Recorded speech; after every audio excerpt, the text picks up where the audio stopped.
Because every penny counts. I travel further for less with the Hopper ticket.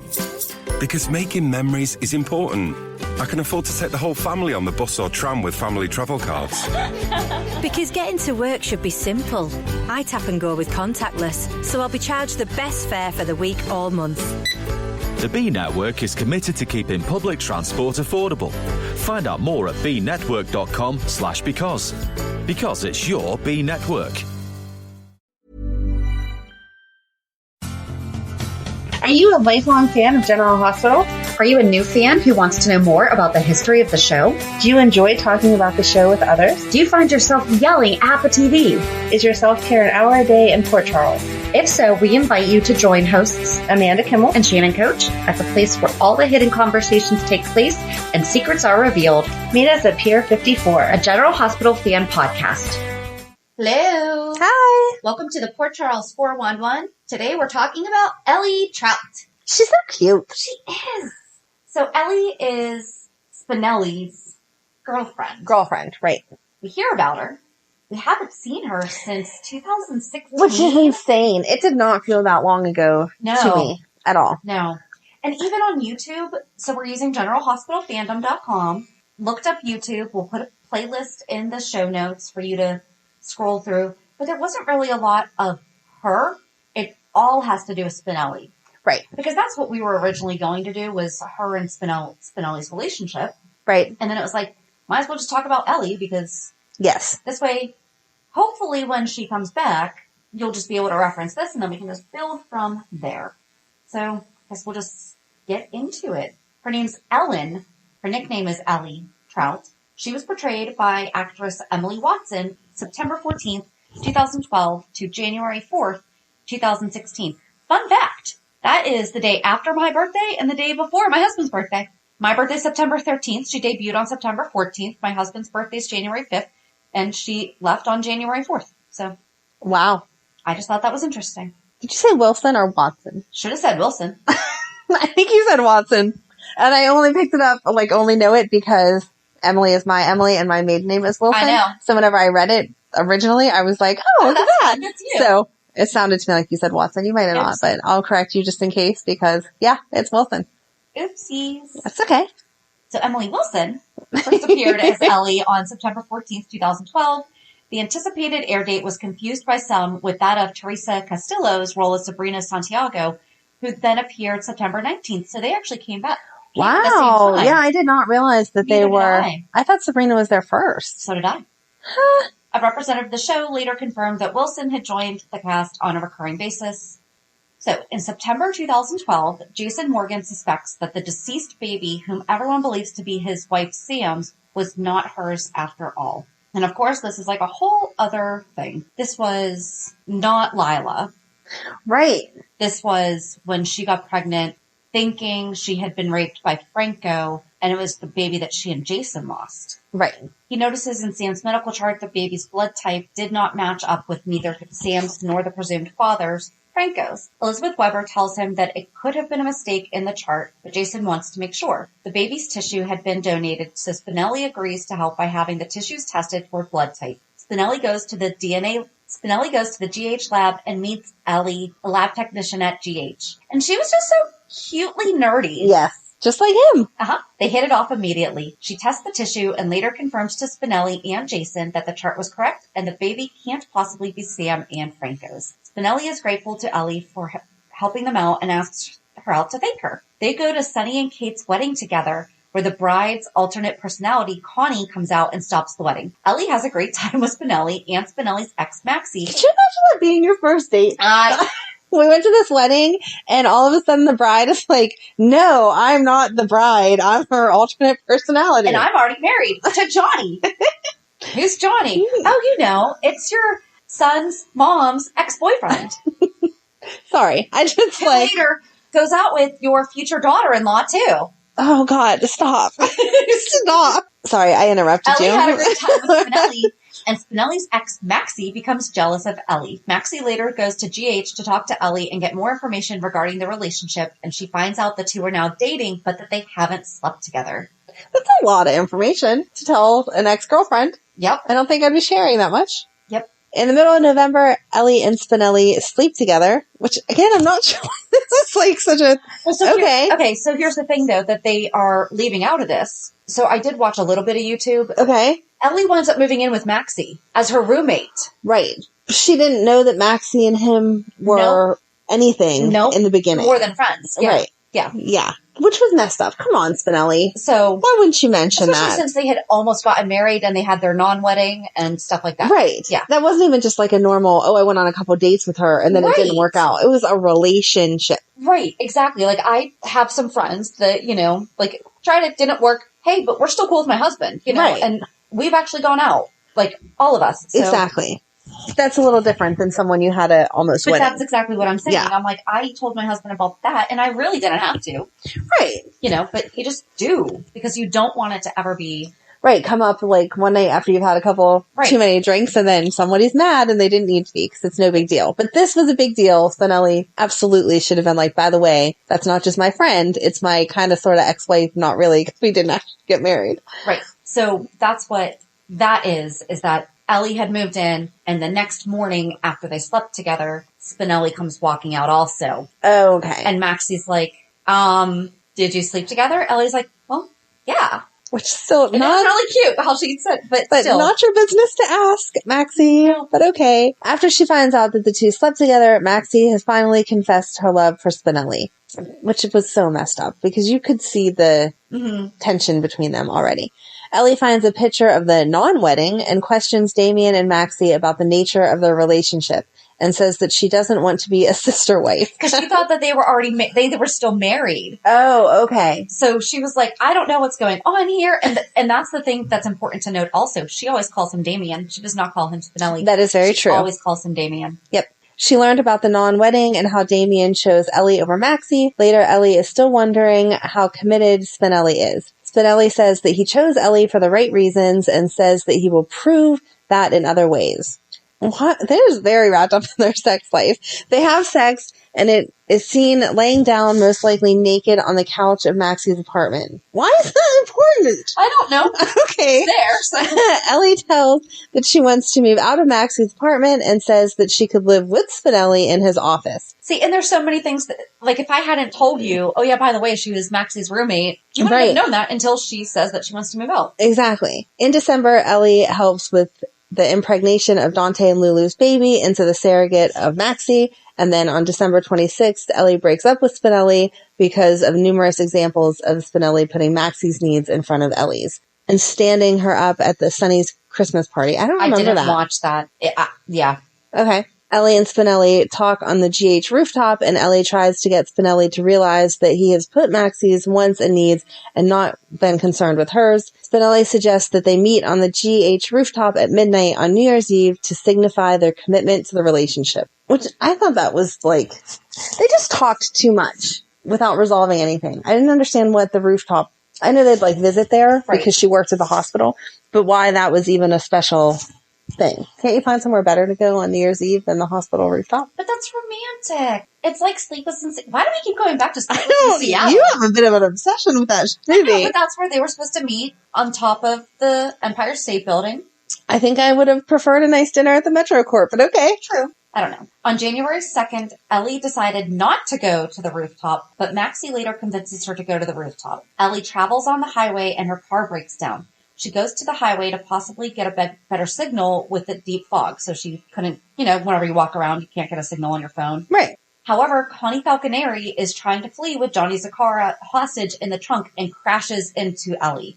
This is on the playlist. Another car consisting of Michael, Star, Christina, and Trey. And this was... Yeah, with a crossover. But this was Mob Princess Christina. Oh, okay. And Trey. Yeah. Maybe we need to do that one, too. We need to do... Right, when we're bringing other characters and then they suddenly disappear. Trey and Ellie are the only ones that sustained major injuries. She is transported to GH because she is unable to move and going in and out of consciousness.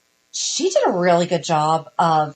She was basically assessing herself as she was laying there. Because I think she was trying to keep consciousness. Right. And so she's like doing kind of like a medical check on herself. I don't know. I really liked her just laying there. That sounds really weird. I thought she did a good job of portraying someone who was just hit, possibly paralyzed, laying in a ditch, unable to move. Especially knowing that she has the medical side and a little bit of nerdiness to be like, okay, we're going to go through this, stay relaxed, and know where we're at. Yep. On January 9th, Dr. Patrick Drake tests out Ellie's nerves for paralysis. She's unable to feel anything that Dr. Drake is doing, and Patrick says that she should be feeling something despite being drugged by the painkiller morphine. Later on, she is able to move her toes, and Dr. Steve Weber starts her on treatment for her recovery. I like the way that your voice gets so excited of Steve Weber. I like when we read like the people that aren't with us anymore. Right. He could come back. He could be out of jail by now. Yep. We should check back into that sentence and see when he can come back. Like you're going to call the prison. Can you let him out now, please? Yeah, His time is up. Dear General Hospital. Ellie is furious when she learns from Damien Spinelli that he had sex with Maxie during New Year's. She then is seen having dinner with Spinelli on Valentine's Day. Ellie is tasked to find out the recipe of Pickle Lila. That was such a weird storyline. Pickle Lila, Quartermain's best-selling pickle relish by AJ. Oh, I miss AJ. I miss all this because the whole reason that we were even trying to find out the recipe was because Lila died. Right. And she left the one jar of pickle Lila. Mm-hmm. Wow, that was so crazy. Mm-hmm. I don't know. It says in Star Manning and Michael Corinthos. I don't remember Star being part of that. Why did she care? I think because Michael was just because of Michael. ELQ and everything. I was going to say she didn't have a stake in that, did she? Anyway, Ellie finds out all the ingredients and also is able to reveal the molecular structure of the secret ingredient. Her boyfriend, Damien Spinelli, steals the molecular diagram and takes it to Tracy in the Quartermain mansion. She and AJ discuss what happens to the formula and other ingredients and figure out that her boyfriend, Spinelli, was hired to steal the recipe by Tracy, which is not shocking. Spinelli eats the documents, when Tracy tries... I can see that. I didn't see it on the YouTube, but I can see it in my head. He's just like balling it up and shoving it in his mouth like, oh, you can't get it now. When Tracy tries to get the document with some assistance from Alice... Oh, see, exactly. Sorry. The same thing. Spinelli eats... Oh, I said that part. Spinelli confesses his misdeeds, and Ellie forgives him. Spinelli is forced to have a camera inserted down his throat to see if the document is still viable. Oh my gosh. And it is determined that the document has been digested by his stomach acid. Who thought of this storyline? Another coffee. I don't know. Ellie is able to crack the secret ingredient via Dr. Collins' hypnosis. Okay, so Piccolila has to be one of the bad storylines too. Oh my god, yeah. That was it was crazy. Yeah. Because both sides wanted it so that they could turn around and sell it. Right. Was the whole thing. But I guess I knew that Ellie had helped break it down, but in my mind, you don't go to someone who works in the medical lab to break down they have food Lila labs for this stuff. Yeah. You know, it's... Okay. I had too much fun with that paragraph. On March 21st, Ellie asks Spinelli if he wanted a baby, and he ponders the question. He responds that he would like to teach his son or daughter their first hack into a mainframe. Aww. Baby hacker. Ellie says that she does not want any babies due to the notion that humans will continue down a path of harming the planet, draining our resources, overpopulation, and other stuff. They go back to Maxie's, and Spinelli will have a conversation with Maxie that Spinelli can be a father. What? They go back to Maxie's, and Spinelli will have a conversation with Maxie that Spinelli can be a father. I don't know, I missed that. Okay. She attends the 2013 Nurses Ball and performs with Spinelli. That's when they did She Blinded Me with Science. Yes. And it was really cute. That is part of the YouTube playlist. She tries to find out Maxie's secret by opening her medical files, but Britt stops her. Maxie finds out about this and decides to be defensive with Ellie. Maxie starts getting mad at Ellie, but Ellie manages to sneak out onto the computers again and copies Maxie's medical records. So here's what we have to say is that Maxie had miscarried Dante and Lulu's baby. It was when Olivia was having those LSD trips. And I forgot about this. Dog. This is part of it. And the dog's name? I don't know what the dog's name is. Rocco. Oh, that's right. That's right.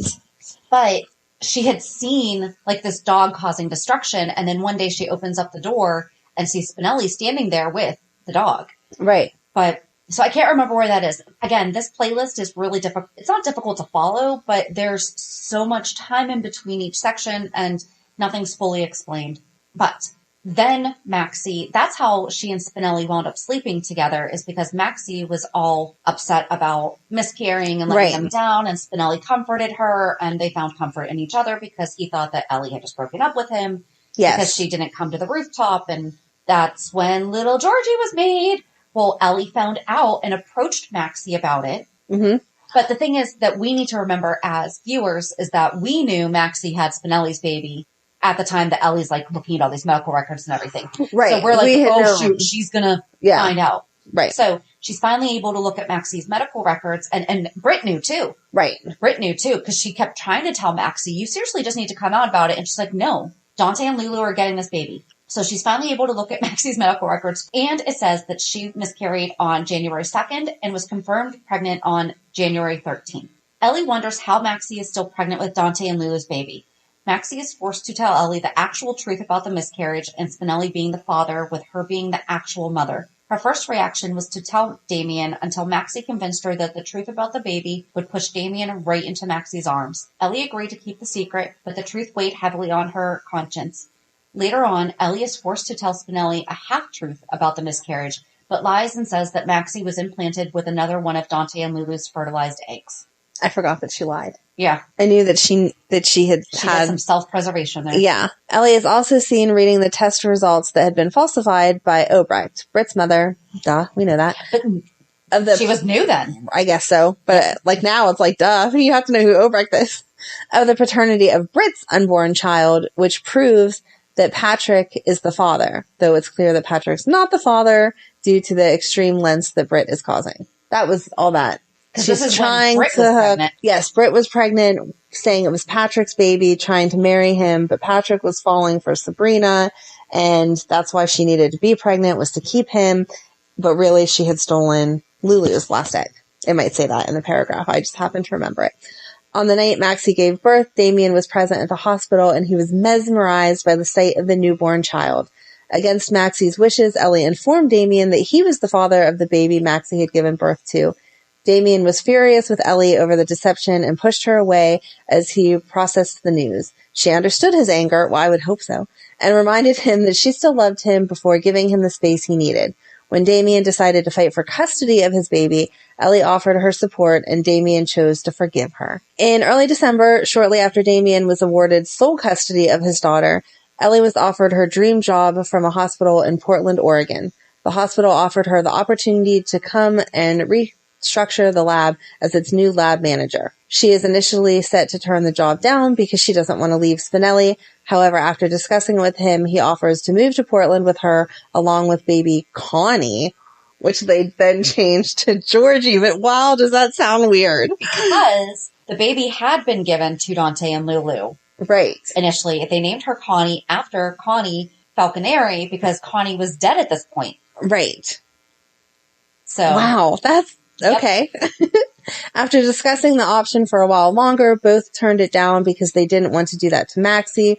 Once Maxie heard of the news, she encouraged Ellie and Spinelli to move to Portland with the baby because it would be easier for her to stick to the terms of the court order if her daughter was far away as opposed to close but still out of reach. She accepted, and in the process of saying their goodbyes on December 16th, Ellie, Spinelli, and baby Georgie head to Portland.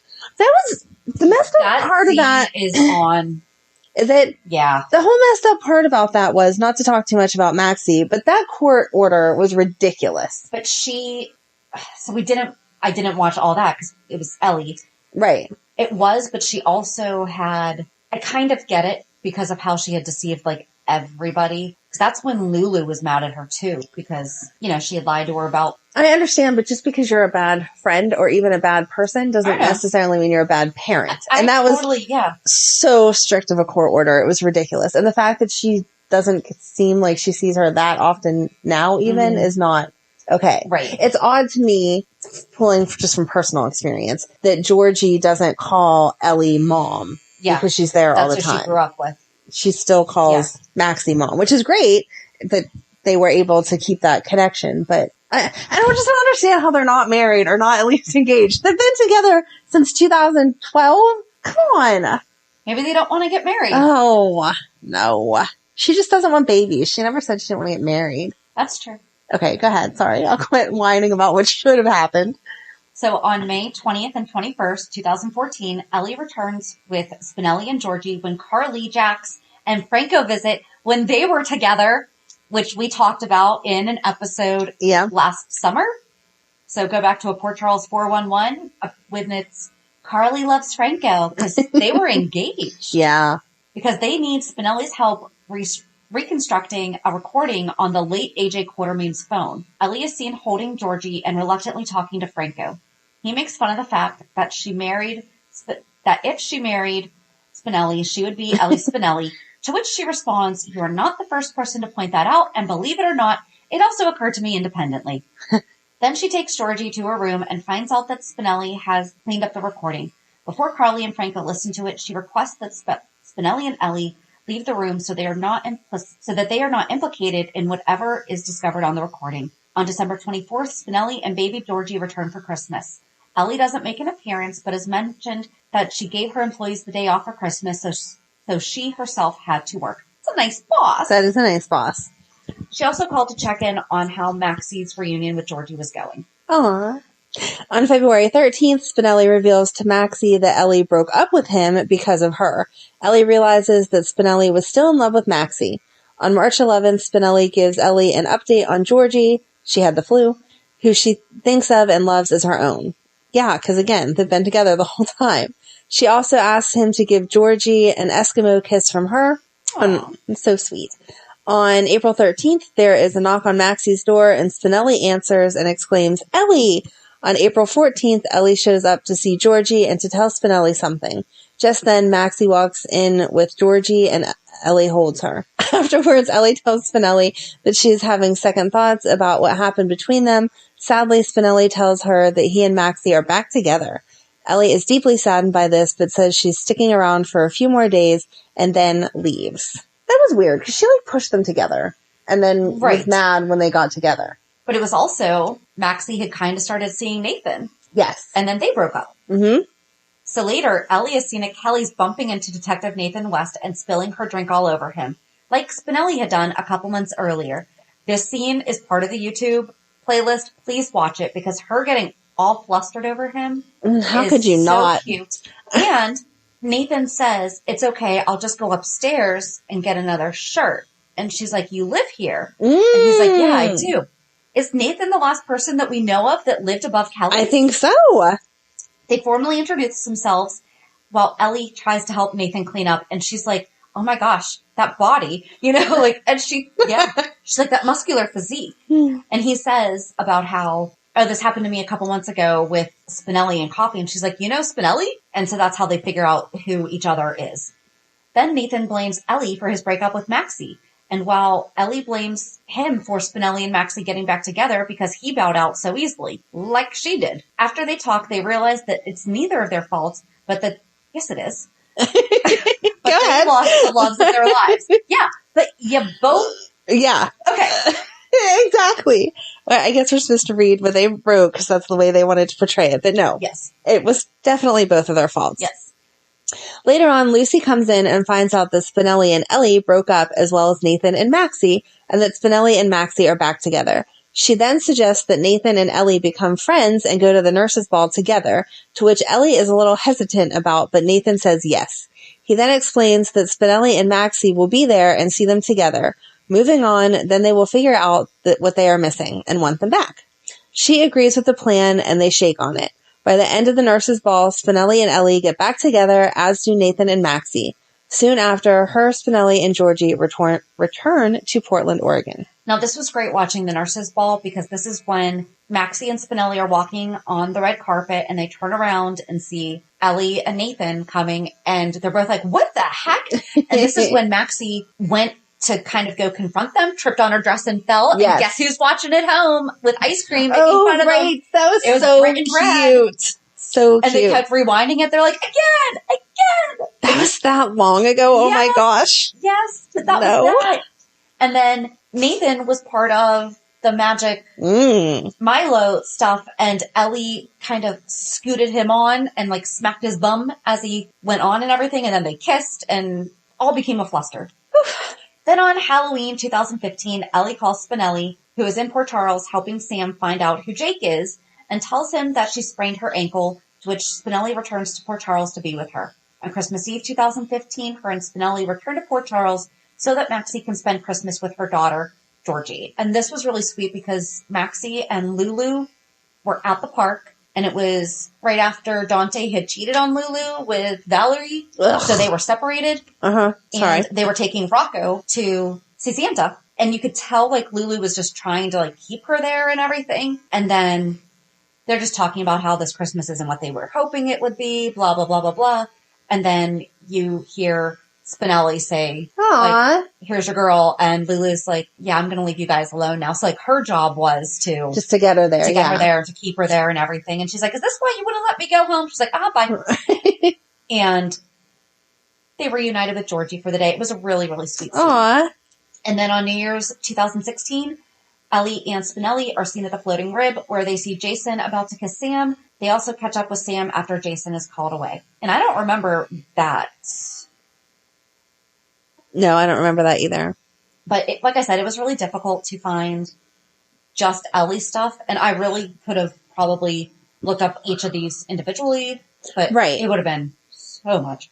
But I like her. I like her too. Ellie. They always had her as just a supporting character to all of those people we just talked about. Mm-hmm. But she could hold her own. When she was talking to people, she had, her own little funny things that she said. And she was very secure in herself. And it wasn't like, oh, that's just Spinelli's girlfriend, even though that was kind of what she played. She did seem to have her own life outside of him. Yeah, so if you've never seen Ellie, don't know who she is, go on YouTube, look up Ellie. Her and Spinelli are so cute because they talk the same way.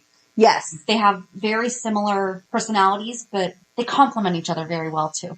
So if they would show them in a full relationship, bring her back and let them do stuff together, I would be okay with them still being together. You don't have to be married and whatever. Back for her job. Exactly. But if there was also it's one of the scenes that's in one of the YouTube videos that they were trying to catch Brad in a something he switched around. Right. And they walked into the lab because he had gotten the lab manager position over her. Right. And they walked in. There was like a Post-it note that said, okay, pack your stuff and leave. And it was Brad. So I guess I really didn't have to talk about that, but you just love Brad. but there's so much that she was a part of and a lot of important things, I mean, she's pretty much why Dante and Lulu have Rocco. Right. So. Right, because Brad was part of that cover-up. Yep. So we hope that you enjoyed this little fill-in of who's Ellie, why we love her, and why we talk about her all the time. Why she needs to come back. Yeah. Or they just need to get Spinelli. I almost said Damien. Like what? I went to Dante. They can recast her if they have to. I love the original, but if they have to, it just doesn't make sense. They have to keep the personality, though. That's the thing, is that they can't do where they change the personality of the character because it will not work. Right. At all. Right. You know who would be good for that? The other Maxie. Remember that girl played Maxie like so flighty and like whatever? No, I think she would be okay. I think they could put the nerdiness and flightiness together, and she could play it. They would just have to change her look some, because now we know where's the other Maxie. That's true. Well, it happens though. People all the time and come back as another all the time. I mean, maybe once or twice. We have the that was the other thing. There was Silas Clay was part of it. Yep. Yeah, that's why that's not in there. It's because it would confuse the heck out of everybody. Yep. So. Yeah, she was just cute. Bring her back so we can talk about how cute they are. Please, please, please. So that was it on Ellie. Hopefully we have more to share about her soon. And if there's anything that we forgot to mention, please let us know. And we'll join you on Monday as we talk about this week's shows. Have a good weekend. And we'll meet you at the pier. Bye. Bye. If you enjoyed today's show, we invite you to go to pier54podcast.com to subscribe on your favorite platform. Don't forget to leave us a review. And you can also follow us on many social media channels. Just search for Pier 54 Podcast. Also, we are not perfect, so if there is something that we missed or messed up, just let us know by emailing us at pier54podcast@gmail.com.